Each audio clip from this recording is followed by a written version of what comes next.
Hey everyone, my name is Julia Flynn Seiler. On behalf of Litquake, thank you all so much for coming to Lit Crawl San Francisco. Tonight is the closing night of Litquake, San Francisco's literary festival, and we're in the midst of a virtual Lit Crawl, which is running 10:30 a.m. to 10:30 p.m. with 25 events and featuring 7 cities around the world. This nonprofit festival is nearly 100% free and could not exist without the generosity of our individual donors. If you believe in keeping literature a key component of the San Francisco Bay Area's cultural landscape, please consider dropping us a few dollars. Every bit helps. We accept donations on Venmo at Litquake, on PayPal at info@litquake.org, or directly at litquake.org. After the event, you'll be asked to fill out a short survey. These surveys are essential to our efforts to keep the Lit Crawl free. So let's get started with our event. And we're here tonight for Colossus Home. And I'm so thrilled to introduce our host for the evening, Sarah Beal. Take it over, Sarah. Thank you. Hi, welcome. Carla Brundage and I are so excited to be here with you at Colossus Home at Lit Crawl. Colossus Home is an anthology of writing and art focused on the Bay Area housing crisis. Carla and I were awestruck by the brave women of Moms for Housing and felt that the Bay Area creative community would want to respond and support these amazing moms who are doing such incredible work to support unhoused folks in our community. The Bay Area community generously shared a lot of their beautiful work with us. And Dominique Walker, one of the founders of Moms for Housing, actually wrote the foreword for our book, which I'm going to read. She says, just as art reflects the times, so should our resistance. We gather in our efforts because we need all of us to win. At this time, we share our decisions for the future. We believe in the power of the people. We are what we need. All the proceeds from our book go to support Moms for Housing and to solve the problem of homelessness in the Bay Area. You can buy our book at www.colossuspress.org. Our first reader is going to be my lovely, wonderful co-editor, Carla Brundage, and she's reading a selection from the hometown section. Carla? Hi, thank you so much. I'm going to be sharing a poem called Prisms. 3 pelicans darkly hover on jagged crag below. Long-necked waterbirds dip down under ocean swell. From behind a heaving boulder, raven appears and sparrow signals. A billowing breeze crosses my path. Clouds shift to sun and salt, mist blend, shimmering rainbows materialize, spectrum caressing the deep waves, a perfect arc. Seagull circles unsteadily, grasps seaweed tight in beak. Gray clouds heavy with rain, pregnant for showers, clear the path with its deluge, tide ebbs and flows, earth song in and out of breath. Under the freeway in my car, pause, glimpses of lives open, creating space from walls of curtains, wooden pallets, cardboard. A woman on a worn love seat, beige brown mud spattered, smokes a Winston in her bra. White straps tight on brown skin, fleshy arm draped casually over the back, chin tilted proudly with the exhale. Thank you. Thank you so much, Carla. Our next reader is Tony Alvarado, and he's reading also from the hometown section. Welcome, Tony. Thank you. Lonesome life. Oh, what a lonesome life I've lived. Out on the streets, no place to live. Up Larkin, down Taylor, through the Tenderloin I've roamed. Homeless and hungry, no place to call home. No family, no friends. I was so all alone. The year was 1993. I was so all alone. Oh, what a poor man's life I've lived. Begging for money, yet no one would give. Walking the streets all day and all night, trying to survive that homeless fight. My mind filled with pain, anger, and sorrow, praying to God that I'd see tomorrow. Sometimes I did wish the Lord would take me away, but then he would tell me, tomorrow's a better day. Second one's, we are poets. We are poets. We're in your neighborhood at open mics. We're not that hard to find. We'll massage your temples, touch your hearts, and tantalize your mind. We are poets. We can take pretty words, put them in a poem, and plant a mental seed. Or we can take shitty words, one filled with rage, put them on a page, and make it bleed. We are poets. We can put words together describing an aroma and make you think that page was scented. We are poets. The reason the exclamation point was invented. We write, recite, and perform. We never, ever conform. It's the way we poets know damn well we were born. Pushed out, performing and crying since birth, our hearts already broken and torn. But we as poets, we can take pieces of broken words and turn them into spoken words and give a broken heart a fresh new start. Take a young child's broken dreams and mend them with spoken seams. We are poets, blessed and filled with words. We create with words, relate with words, transform and relocate hearts and minds with words. We are poets. We say things like 5 times 5 divided by pi equal the number of rainbow stars in the sky. And have you asked why?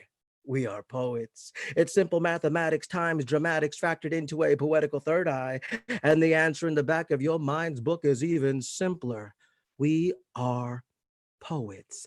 Ay, ay, ay. Love making, keyboard breaking, erotic poets. We can make a pen, make love to paper and make it Make words intoxicate your mind like a strong Puerto Rican rum. We are poets. From our hearts, the words flow. Through our tongues, mouths, and lips, those words magically know where to go. The poets of in our heads, the poets of the dead are awoken. We speak from our hearts with the voices of the broken. We are poets. This much we know. We give birth to words, touch Mother Earth through words, and at open mics, open our mouths and pour out our hearts through words. We write, then rewrite, and double check the last rewrite because we know the last rewrite is the one that has to be right. We are poets. We share our breath with words, and we will write and recite till our death with words. We are poets. Thank you. Thank you, Tony.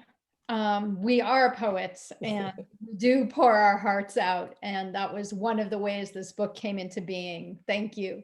Our next reader is Shauna Sherman. Welcome, Shauna. Hello. Hello. I'm going to read Day Old. I stop at the statue while he is saying something about faith. His hand gestures to the patron saint of music, the gash on her neck. Why so much emphasis on the wound? Imagine a drawing room, an arched window, a seat. See the view from there. Study the birds circling overhead. Study red glow of rectangles, metallic fringe dangling from a nearby deodar. It reflects on your face. No, it could be different. No sun, 30 days, time served. You had to hitchhike home over the hill. Make this our common language. Tinsel trees and pigeons crowned in yellow. As we move from the statue, he says, when I die, throw glitter on my grave. Blast it with flying color. Trim it in shiny painted rocks. I say, look, in the cloud shadow, a house painted monarch orange. Remember? I told you about it. This one's called East End. A television drones in the background. Out the window, a gorgeous day on Kaneohe Bay. Wonder at the way sailors lean back after tack ballast to counter the wind. Watch a mainsail flapping, a sailboat scudding, heeled toward a harborless sea. Spinnaker spoon Subamoni siren. What was that, Dad? The conditions are ideal. It should only take me a day to navigate around Oahu. He's conversing with birds now, birds bobbing on a hibiscus branch. Preep, preep, preep, preep, preep, preep. Giddiness is present. I'm staring at the surface, a cloud-shadowed bay, arcs with spots reflecting sky, a panoply of disarranging. Flash, a school of feeder fish turns left. See there, hundreds of silvery skins. I'm saying, I cannot connect at present. I will attempt again when conditions improve. Did you give me my pills already? Affirmative. How are you doing, Dad? Still here. Still here. I was a wreck. It was very intense. Thank you. Thank you. Love the book. Thank you so much. Thank you so much, Shauna. There were some gorgeous lines. I loved hundreds of silvery skins. That was so beautiful. Thank you. Our next poet is Fred Doddsworth, who is a poet in the book and also was our amazing layout editor who just created the most gorgeous book. Thanks, Fred. This is called Rent War Celebration Songs. And I wrote this in the makeout room, where I started in the makeout room when San Francisco's Tenants Together held a fundraiser, and they rented me out to write poems for anybody who was drunk enough to pay for one. And they liked it so much, they asked me to read this at the regional conference of all the tenant organizations. I strongly believe in tenants' rights. I believe that housing is a human right, and we all must fight to keep that right. And this is where this particular poem came from. Rent War Celebration Song. There is no justice without us, each one and all of us, just as there is no town or city without its people. Each one and all of us fit together to make this particular puzzle.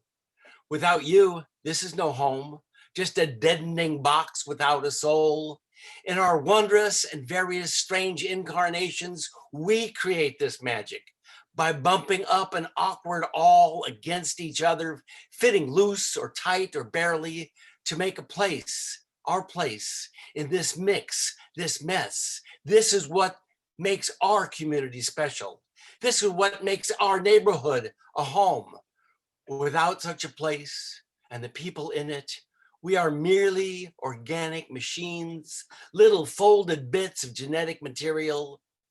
We believe in a better future, a place where you and your lover, every mother, every father, every child can live a worthwhile life, can claim a space, create a place called home, where we celebrate our differences and honor our similarities, where we struggle with our demons and dance with our better angels. Every one of us deserves such a sanctuary, has a right to a place called home. This is a human right. We will fight for this right, organize for our whole human family. We will stand strong and united. We will not be divided. For each of us and all of us celebrates this commitment to justice. For there is no justice for any of us if there is no place of justice for each and all of us in a place called home. And I want to encourage you, if you live in the East Bay, to vote for our fabulous, gosh, I just lost her name, Jacqueline Walker, who's running for rent board. If you're in Oakland, vote for Carol Fife, who's running for city council. And know that the National Board of Realtors has spent $100,000 in this election to drive tenant rights out of Berkeley. Don't let it happen. Yay, thank you so much, Fred. we are really excited because both Dominique Walker is running for rent board and Carol Fife is running in Berkeley. So we hope they both get elected and take their change actually into political office, which would be great. And so I'm so excited now to introduce Shulpa Kamat. I'm so happy she's in the book. Welcome, Shulpa. Thank you, Sarah. Abode. Funny, this habit of drawing lines, of dividing the earth with lines, of deciding who has ownership, of deciding who belongs to each square foot in each town, district, nation state.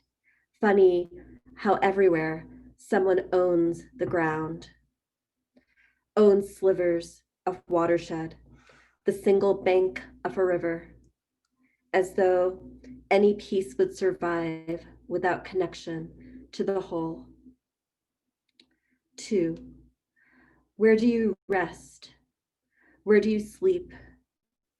Within protective walls or upon a patch of dry earth? Where do you rest? Where do you sleep?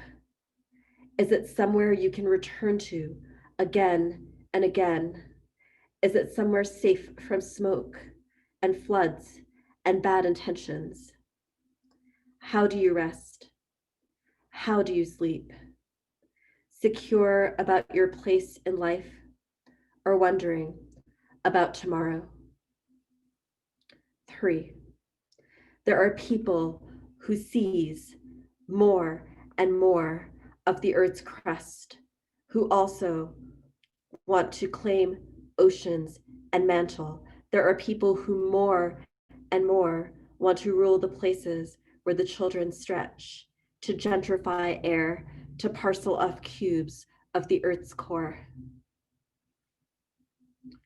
4, when it is not yours anymore, when it is theirs or no one's, where will you go? Was leaving your choice. When it is not yours anymore, when it is theirs or no one's, the land still knows you. Your body still knows this place that sheltered you, this place where you breathed night after night, this place where you felt at home. Thank you. Thank you so much, Shulpa. That was so beautiful. I love the land still knows you. That's just such a wonderful and important line. Now I'm going to introduce Noor Al-Shamari, who's reading from the Homebody section. Welcome, Noor. Thank you. Thank you for everyone who is involved in putting this book together. It's been such a joy to contribute poetry to such a worthwhile and important cause. I'm going to read a short poem from the book and then something that's kind of in progress. This poem is called Borrowing Constraints. Here's how I'll learn you the world's working bones. The skeleton, save its flesh and vein, save the eye, the heart, roots of brain. Suppose a man called Leroy defaults on his loans. No, I didn't mean Leroy Jones. I just had a thoughtless talk of the tongue, though this model's lisp maimed, calling tibula and fibula by feline names, and I'll kick it, at a moment's note throw stones. What I understand from the skeleton man, who's teaching me to think my holy books into bars, and not the kind he clinks glasses in, is a man could clip his skin from brown to pink if he just takes stocks with his coffee. No stars. And then this next poem is untitled yet, as of yet. It's a rambly one, so I might just read part of it. I want to take care of people, damn it. Not just myself. I want to be able to provide, even if what those other people or critters want is just a piece of frosted cake. I want to be able to give it. not be spread so thin, just trying to take care of myself. I spend my economic stimulus check on pink butterfly pajamas. I spend nothing. My time I shore up like lychee skin, thick, pink, with white beneath, knuckles blind from trying. Life is easy, just pay attention. Your body knows what progress is. And yeah, I do want to be cared for, cooed to, tucked in, fed fruit, chopped salad, conditioned, moved with, moved by, moved to, walked, watered, fed my native tastes, though I do not know what has become my own outside of family, outside of history. And I want to feed my children black beans and corn. I want to feed my children tarragon and abulsi with blessing seeds. I want to feed my children tomatoes, pumpkin with the skin still on, sardines. I want to feed my children poetry. I want to feed my children fasuliya. I want to feed my children zarda wa halib. I want to feed my children okra, the Odyssey, their first ocean, walks in nature. I want to feed my children watermelon with white cheese. I want to feed my children walnuts with sour cherries. I want to feed my children sesame, thin-skinned cucumbers, grilled peach. I want to feed my children apricot jam with laughing cow cheese. I want to feed my children memories of Syria in the summertime, light filtered through grapevines, dust, smell of pine, love of dirt, music. I want to feed my children pleasure of mussels. I want to feed my children onion with butter. I want to feed my children touch and sometimes pizza. And I want to feed my children love. I want to feed my children love. I want to feed my children love. I want to feed my children love. Thank you. Thank you so much, Noor. That was both those poems were absolutely beautiful. And I think that's the thing that we want to think about, that we all should have homes, all people. And home is more than a place that you live. It's your family, it's your community, and all of those things are really important. I want to say before I close us out with my poem that we're really hoping that we will sell out all of our books, because all of the money from our books, all 1995, when you go to our website and buy a book, goes to Moms for Housing. And again, our website is www.colossuspress.org. So please come and buy a book. Thank you, Litcrawl, for including us in this amazing, wonderful presentation all day. And I also want to thank all the amazing writers who contributed their work and the artists who contributed their images for our book. So thank you so much. And I'll close us out with my poem, which is called Umbilical Home. First there was an ember, a splintered spark, a moment of catch, germination. Each history roots in unique terrain, unfurls from an umbilical home. We creatures are tender fruit, always vigilant. We listen for the peripheral call, nod recognition along this distant music, humming us back our crooked rambles, laments, anthems, or jingles. Some songs pulse the crackle of evening fires, surge a laughing cacophony of wing-filled flocks, croon the caress of newborn grass, tease with jump rope rhymes, smack a giggle on a sun-warmed schoolyard. Some of us were sung in deep shade. Our songs whisper a memory of absence. Peripheral cannons collide with the weight of empty arms. Our symphonies rage, eruptions of fear, violence marbles fragile hearts. Our tunes are toxic, flickers of blue flame, poison rises in feathered rivulets, catches the ankle of every escape. Each song is a singular vessel, tenacious, not immutable. We could sing and compose new hymns. We'll sing them brash from porches, balconies, and fire's escapes. Sing them for a constant, an endless offering, a place of return, of rhythmic possibilities, licked wounds. Sing the smell of oranges, a kiss to the nape of a worry-wound neck, a refuge for dreams and remade plans, a refrain whole enough to hold all the tears, laughter, fights, and midnight snacks we gather when we rock ourselves to sleep. Thank you all for coming. Thank you all for your beautiful work. And I guess I'll just say our website one more time. It's www.colossuspress.org.